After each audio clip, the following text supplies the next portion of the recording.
ഒരിക്കൽ യേശു തൻ്റെ ശിഷ്യന്മാരുമായി കടന്നു പോകുമ്പോൾ പിറവിയിലെ കുരുടനായ ഒരു മനുഷ്യനെ കണ്ടു.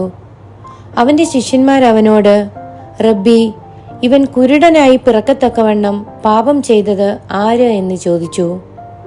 അതിന് യേശു, ദൈവപ്രവൃത്തി അവങ്കൽ വെളിവാകേണ്ടതിനത്രേ ഇങ്ങനെ സംഭവിച്ചത് എന്ന് പറഞ്ഞു.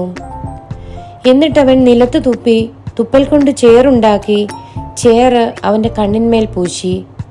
നീ ചെന്ന് ശിലോഹാം കുളത്തിൽ കഴുകുക എന്ന് അവനോട് പറഞ്ഞു. അവൻ പോയി കഴുകി കണ്ണു കാണുന്നവനായി മടങ്ങി വന്നു. അയൽക്കാരും അവനെ മുമ്പ് കണ്ടവരും, ഇവനല്ലയോ അവിടെ ഇരുന്ന് ഭിക്ഷ യാചിച്ചവൻ എന്ന് പറഞ്ഞു. ഞാൻ തന്നെ എന്നവൻ പറഞ്ഞു.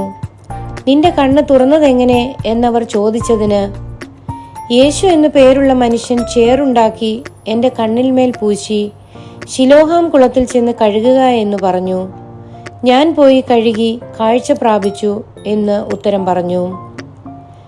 യേശു ദൈവത്തിൻ്റെ അടുക്കൽ നിന്ന് വന്ന ഒരു പ്രവാചകനെന്ന് അവൻ പരീശന്മാരോടും സാക്ഷ്യം പറഞ്ഞു.